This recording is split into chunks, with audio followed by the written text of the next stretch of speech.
Well, here we are again with Mirror's Edge, the game that chose to do something completely different with the idea of a 3D action platformer, presenting itself with fairly realistic physics and from a perspective rarely seen within the genre. It was unlike anything else out there at the time and very stylized, which helped it get a lot of attention, and while not perfect, its unique gameplay made it stand out enough to become a bit of a cult classic in the long run. But with these things, it often comes down to business, and while Mirror's Edge sold fairly well, it wasn't enough to make its creators immediately jump at the idea of doing a proper follow-up. After the dust had settled and the release of some DLC time trial stages, it all just kind of faded away with only an iOS and a Flash game to show for future additions to the series, and then nothing.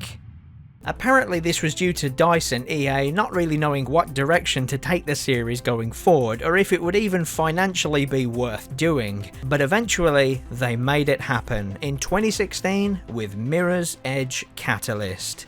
Yeah, so after I took a look at the original Mirror's Edge last time, I hit the credits and I just felt like playing another game that was similar to it, so it only makes sense for me to talk about this one as well. Yeah, I never did finish this back when it first came out for whatever reason, but this time I'm going to stick with it and really see what it's all about because I'm genuinely curious, especially after playing the first game. So, the story this time around is very nearly the same as it was last time. There's a society on the brink of becoming a police state thanks to overbearing evil mega corporations taking control, with a group known as the Runners offering some kind of offline lifestyle, acting as couriers and messengers for those that don't want to be spied on all the time. The gist of it is mostly the same, but there's some pretty obvious changes from the get-go, with this entire idea of surveillance being a lot more upfront and obvious during the introduction and when exploring the environment, as well as the entire game being a much more science fiction take on its version of the not too distant future. Yeah, we got big spiky buildings and a whole bunch of drones and flying cars and you name it. I actually wasn't super keen on this more futuristic look when I first played this a few years back, because I do like the more grounded take on the not too distant future the first game has, but the further along I went through Catalyst, the more this grew on me. Do I think this looks better? I don't know, maybe not, because the first game was pretty selective in its use of colour, which made a lot of scenes just have that easily identifiable look they were going for, and arguably achieved, whereas Catalyst does lack that a lot of the time in comparison, but I still think this looks pretty good. The sci-fi architecture makes for a nice playground, and some of the more blatant sci-fi stuff does make for some pretty good set pieces later on down the line, so yeah, it is different, but not necessarily worse. But for everything else, you may as well forget what you know about the first game, because Catalyst isn't really a prequel or a sequel, it's more like a total reboot of the entire series, after only one game, so okay.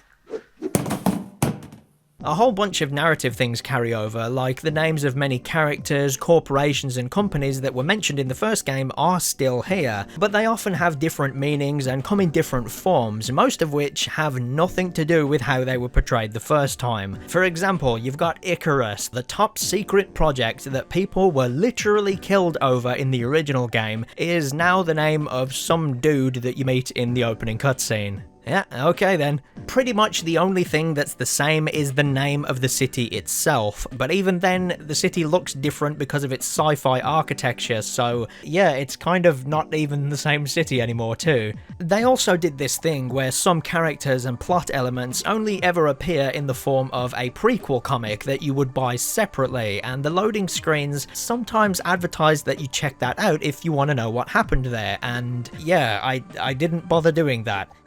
How about new? Apparently Celeste, Faith's ex-friend from the first game, is within this game's narrative, but she only ever appears in the comic. I genuinely did not know that until well after I finished Catalyst and looked into things for research. Yeah, there she is. That's what she would have looked like, but she's not in the game, so okay. You're also not going to get any of those rotoscoped animations for the cutscenes anymore, with everything this time being rendered in-game thanks to that fancy Frostbite engine that EA were absolutely obsessed with using everywhere at this point in time.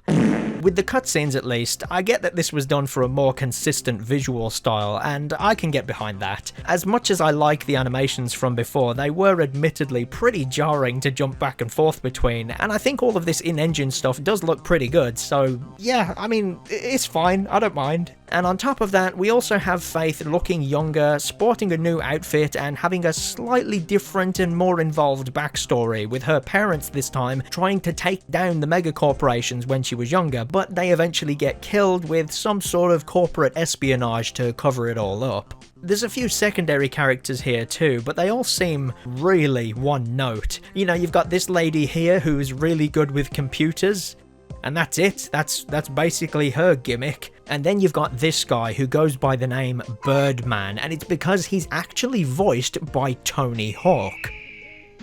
Nah, just kidding. It's just a dude with a bunch of pigeons.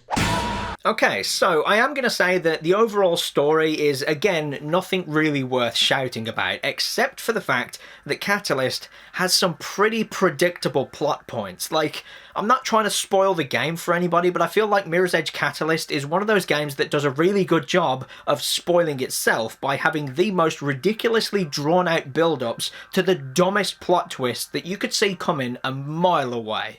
So here's the best example I can probably give you. During some of the flashback sequences, we learned that Faith's parents weren't the only ones killed in a conglomerate planned attack, and that her sister was caught up in that as well. Anyways, skip forward to the present day, and the head of the main corporation that's trying to take down the runners and Faith throughout the entire game has a daughter of his own. But not just any daughter, an adopted daughter. And she kinda looks a little bit like Faith, and yeah, that's Faith's sister.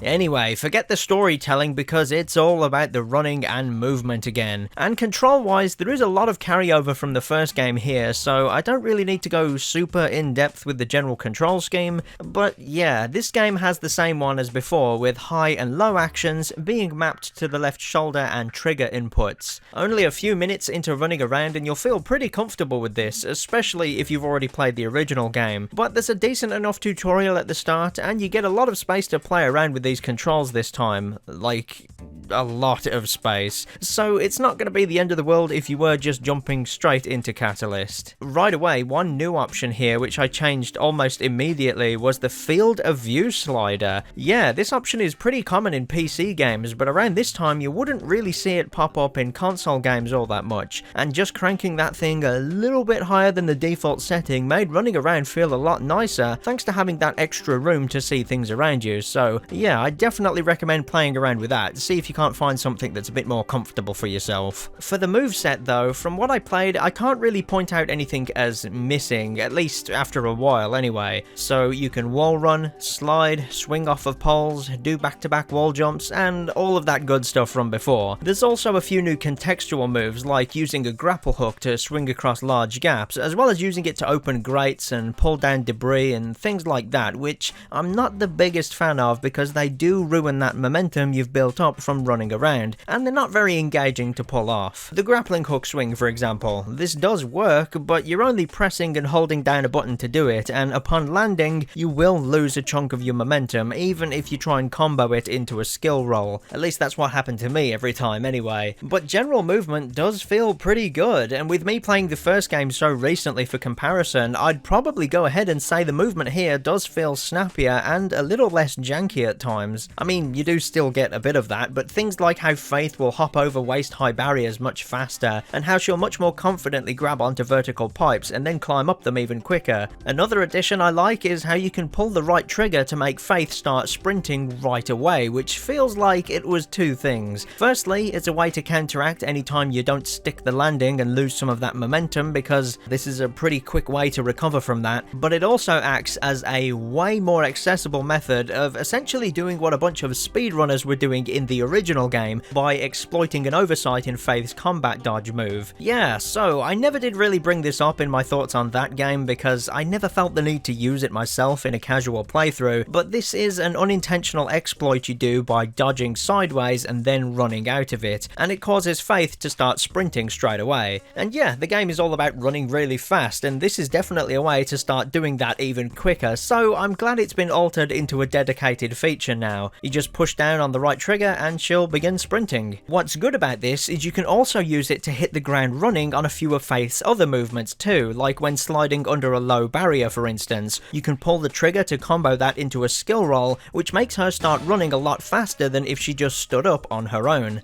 In general, I just feel like Faith's moveset is more geared towards speed and fluidity this time around. Not that it didn't have its moments of that before, but everything just feels a little more smoothed out and responsive now, particularly when you've sunk a bit of time into the game. And after playing through this entire thing and then going back to the first game to try out its DLC, yeah, it's pretty noticeable too. I really do think this one handles better, at least for the general movement anyway. So, another thing returning from the first game is combat, and, well, I mean, it's been done in a different way this time, and I think it's probably better than it was first time around at least, but it's still not great. This time around, combat tries to be more mindful of you being able to keep up your momentum, and perhaps using bits of the environment or even other enemies within the same encounter to your advantage. First of all, we've got the light attacks, because, yes, we've got dedicated light and heavy attack buttons this time. The light attacks are what you'd want to use if you're mainly on the run but are trying to swiftly knock through enemies and keep up that momentum, and for this specific scenario, I would say they work just fine, but in literally any other case, I'd stick to the heavier attacks. These ones are mostly kicks, and I do like that you can kick enemies left or right depending on what direction you push the stick before you press the kick button. You can use this to knock enemies into one another for a quick stun, or you can send them over any waist-high railings, or just as a general kick to the face. But if you do this whilst moving, you can channel all of Faith's current momentum into a singular heavy smackdown, like wall running towards someone and kicking them at the end of it, or slamming down onto somebody from above. On paper this does all work, but it is kinda jarring and clumsy looking a lot of the time. Enemies will often react to being attacked in weirdly stiff ways, with the animations for enemies bumping into one another or when they fall over waist-high railings being especially stupid looking. It's as if they're all overacting.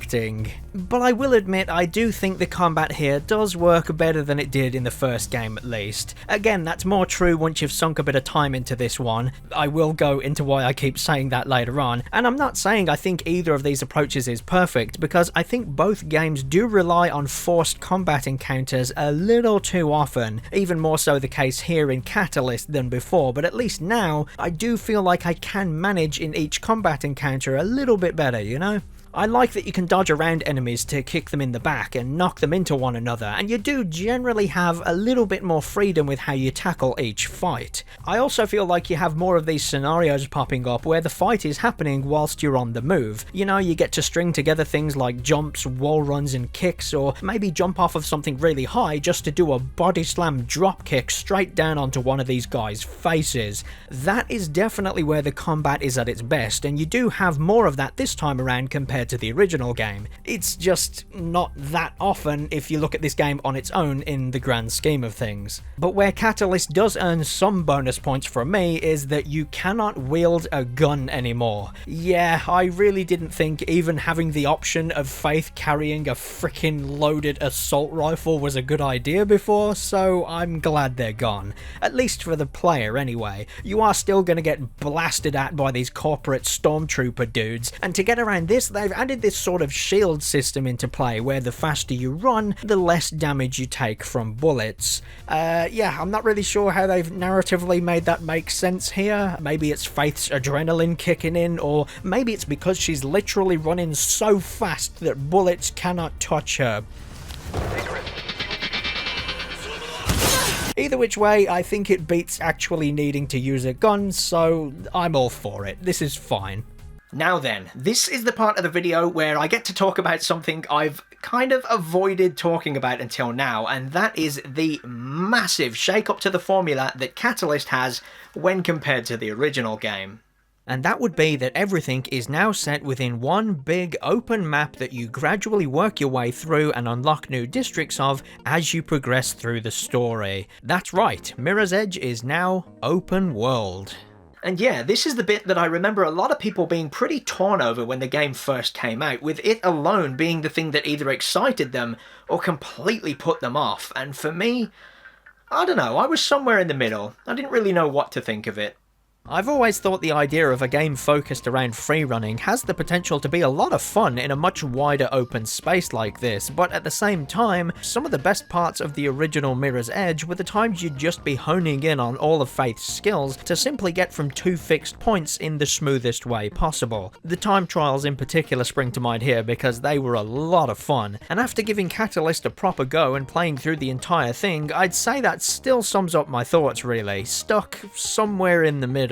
Because I actually don't hate the open world, and I think there's a fair few things within it that are fun to do and make the idea of it even being an open world feel completely justified. But at the same time, it's some of the more linear parts of this game that are the most memorable. So, first of all, you've got the main story missions, and these are kind of like what you'd expect from playing the first game. You gotta do a bit of running around a location, usually framed through the lens of Faith needing to grab a special item or hack a computer or whatever really. And a lot of these are usually set within a bespoke location with a bunch of set pieces that you usually can't go back to outside of outright replaying the mission through the pause menu. I don't really have anything against a mission replay system here, because it's kind of like having a chapter or level select screen again, and while you do have this map that is full of your typical sort of open world bullshit, some of these activities are pretty good and in keeping with the whole movement focused gameplay systems of Mirror's Edge, so I'm not going to say everything on this screen was fun to do, but a fair amount of it was. So obviously you've got your on-foot time trials to complete, and these are pretty much as fun as they were first time round. You've got a start and an end point, and you can try to weasel in some alternate routes to get to where you want to be a little bit faster if you're able to. There's also a couple variations of this, like having Faith carry a fragile item and ensuring she doesn't take any hard landings on the way, or another one where you have to avoid being caught by patrolling guards on the route that you're trying to take. Now, all of these time trial variations are pretty good, but I think nothing is going to beat that idea of a pure time trial in these games. It's so easy to get competitive with yourself at these sort of things, but there is a catch to that which I will have to go into later on because it kind of snowballs into a much bigger problem that I need to give its own segment. Anyway, another activity to do are these big server towers that you have to go inside and climb up in order to switch them off or something. And while these are slower in pace, I did really like them. You have to have a good look around and think about what moves are going to work for the obstacle that's coming up next, and they get gradually more difficult as you get further into the city, and yeah, I quite like the change of pace here. It is slower, but there's still plenty of movement and climbing involved, so yeah, I was happy enough really. Another thing you can do are these sets of red orbs that spawn in a small area, and you're given a set amount of time to collect them all, but you can collect them in any order you like, so you've got to try and find the optimal route for speed, and yeah, these were pretty fun too. They're pretty quick to start over and try again if you fail, and getting the last one just before the timer runs out is such a good feeling. And then, when you're just generally running around the open world, not really doing much, you get these yellow orbs that spawn in, and they're scattered all across the city. And while I'd never go out of my way to get these if I knew they'd slow me down, I'd usually nudge my intended direction towards them if I knew I'd be able to keep up that momentum, and because of that, I really liked these too. Oh, and one other thing, which, admittedly, I didn't really use this myself all that much, but I did like seeing it here, and that is the user-generated content. Yeah, you can create your own checkpoint-based time trials within the open world and play any of the ones that other players have created, which is a pretty good idea and a great use of this now being an open world map. Literally anywhere can now be a time trial, and I think that's pretty cool. I don't know, I think I'm always going to have a soft spot for things like this just randomly showing up in games, because it kind of reminds me of the play, create and share mindset that Little Big Planet brought to the table. Does anyone remember how Infamous 2 did this? Yeah, it had this whole mission creation suite built into the game's UI. It was kind of cool, but kind of pointless at the same time, but yeah, it was there. Anyway, where things start to slide with Catalyst for me is any of the other collectibles, because for some reason, literally anything else you can collect within the city, you have to come to a complete stop in order to grab them, which seems like such an obvious thing not to do when making a game like this. But yeah, you have to do that to grab these little security chips and other doodads. Thankfully, the animation to actually grab these is really short, so it's not the worst thing in the world, but still, compared to grabbing a floating orb whilst I'm already running and jumping around, I know which one I'd rather get. The other issue I did find myself having with the open world part of this game is how runner's vision has been brought back, because it doesn't really work as well within the open world. So for the most part, it's completely unchanged when you're in the linear levels if you put the setting to classic, where it'll make the odd object here or there turn red to guide you along the right path. That's how it worked last time, and that's how it works this time, so it's all good. But in the open world, even on this classic setting, you're not going to have as many objects do this to comfortably guide you, so you'll end up with this floating red trail to follow, which pretty much sucks all of the fun and immersion out of freely running through the city when it becomes a game of follow the Mirror's Edge adventure line.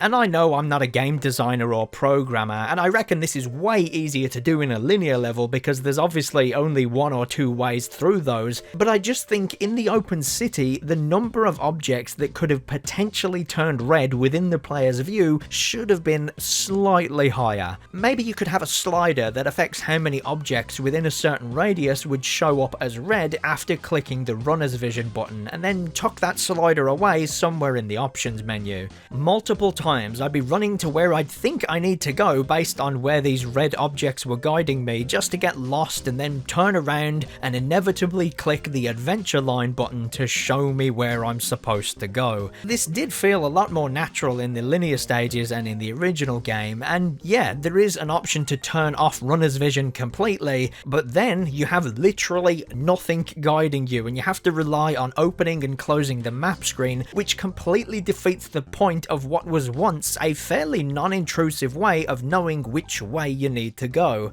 But equally, with it left on, it's pretty hard to ignore and deviate from this floating red line when it's right there in your face all the time. So yeah, I'm not really a fan of runner's vision this time around, at least when you're in the city. But outside of that, generally speaking, I actually kinda like the open world here, and I think most people might do too if you just focus on the parts of it you like and ignore everything that doesn't interest you, which, to be honest, that's kind of the approach I take with most open world games these days anyway. The linear levels are very classic Mirror's Edge in their design, as well as the time trials, and even in between everything else, I just kinda like running to and from the mission start points, and anywhere I fancied really. It's just one of those games where even though there is a fast travel system here, I rarely used it because the act of moving around is engaging, but also fun and kinda relaxing in and of itself. But if there's one aspect of Catalyst that I think didn't do itself too many favours in the long run, it would be the XP system and how you use it to unlock new moves for both traversal and combat as you go through this game. I mainly think this because there's a handful of fairly basic moves, some of which Faith could just automatically do from the very beginning of the original game, that now need to be unlocked, and early on, it makes running around and getting through some of these forced combat encounters way more of a barrier than they really needed to be. I know when I first played Mirror's Edge Catalyst, this was one of my bigger issues with it, that for the first few hours, Faith feels like a much lesser capable version of herself. Maybe this was intentional for the sake of the story, but if that's the case, then you really shouldn't purposely make the game less fun to get that point across, especially in the first few hours, when that's really when you need to get people hooked in, and not the other way round. Some of the time trial activities in this first part of the city seemed borderline impossible to do because of all this, which is a real kick in the teeth because it's not necessarily through a lack of the player's skill, but it's because the game has decided for you that you're just not allowed to have this one particular skill move yet. So early on, the time trials kinda seem like they're wasting your time, and the newer combat system, whilst better on paper, it is left pretty bare bones because of all the better moves being locked away. And it's not like all of the new combat moves in this menu are actual combat moves either. Some of them are just arbitrary stat boosts to make your attacks slightly stronger against specific enemy types, which is even worse. I hate it when games do this because for me, I like unlocking something new and fun to actually do. In Banjo-Kazooie, for example, you go up to Bottles and speak to him and he'll give you a cool new move to do that you can pull off by pressing a certain button combination. Even if you're not using that move in its intended way, you can still kinda have fun with it by just playing around. But in a situation like this, the game is just telling me, okay, well, now it takes 3 hits to knock this guy out instead of 4. And for me, that's pretty boring. So anyway, a few years ago when I got to this part of Mirror's Edge Catalyst with a forced combat encounter that I couldn't get past, combined with everything else just feeling slower and not as fun to begin with, I just turned it off. I put the game back on my shelf and then walked away from it. Until now, around 6 years later. And this really is a shame because I'll stand by what I said earlier on. I do genuinely think that this game controls and plays better than the original, but the catch is it's not right away. You do have to sink a bit of time into it, and I don't think it should have been that way, especially not in a game like this when it's primarily about movement. I mean, I'm not totally against how some of this works. You do have some unlockables that are tethered to story progression, like the grapple hook for instance. I get that this is gated off until later on in the game because you use it to access new areas of the city. It's kinda like needing so many stars to access later parts of Peach's castle in Super Mario 64. But to have things like the soft landing roll or the leg tuck locked behind the XP system, I don't know, it's kinda like the progression is being gated by the XP system itself, instead of just letting the players have the option for all of these fun moves to begin with, and allowing for that gradual increase in challenge to go along with the player's own skill level getting higher, thanks to having more and more practice with them over time. Again, Super Mario 64 is the perfect example of this. The levels get more complex and precarious towards the end of the game, but by the time you get there, you are a little less worried about trying to do complicated moves because you've had the entire game to practice them in fairly wide open spaces. Not to mention being able to start a new game after that and have all of that knowledge and skill transferred directly over, allowing you to do some pretty neat tricks to get the earlier stars in a totally different way to your first playthrough. That right there is putting the progression in the hands of the player and their skill level, instead of here, where it's whatever this menu is telling you you're allowed to do right now. And yeah, you could always level up Faith over and over again so she becomes the ultimate runner, but if you ever decide you want to start a new game, well, then you're going to have a pretty significant chunk of the game's runtime where she's just not as fun to play as, and that doubly sucks because the original game never had that problem, and the reason for that is because this game doesn't have a skill tree. Anyway, so as you go through this game, the main aim is to deal some significant damage to the conglomerate that's slowly taking over the world because, spoilers by the way for what little the story matters here, but they're actually in the process of developing technology that takes away people's free will. And yeah, you do kind of end up stopping that. Kind of. But there is a conflict of interest between Faith and her sister at the end of the game, as she was brought up within that corporate world and Faith wasn't, and so in the end, nothing really happens. Yeah, after everything, the game comes out and literally says that things are remaining as they were, so everything the runners have done up until this point has amounted to, I don't know, jack shit, really. But overall, the delivery of the story here is kinda like the first game in a way, because I can tell you the gist of things that happened, but I sure as hell can't give you any specifics, and I only just finished playing this recently, so yeah, make what you like of that. As for the proper ending that you get at the very end of the game, well, it's not really a cliffhanger, but let's just say they were pretty optimistic about there being another sequel. We'd started something. Something we intend to finish.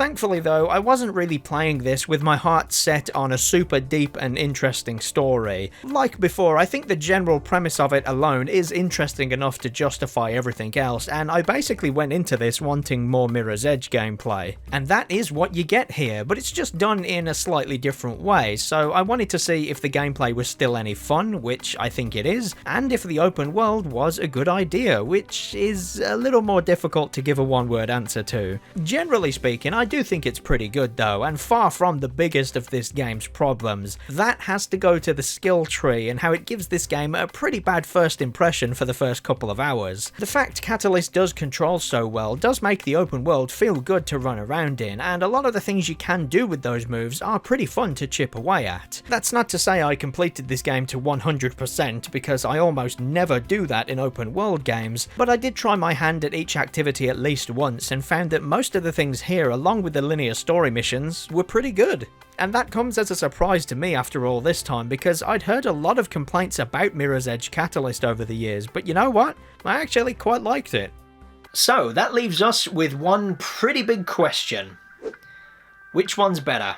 Now, it's kind of difficult to give this a one-word answer because they are two different games doing the same idea, but presenting that idea in two different ways, so naturally, that's going to make people sway one way or the other. And of course, this is completely subjective, so it doesn't really matter, but if I absolutely had to pick one of these games, I'd probably pick Catalyst.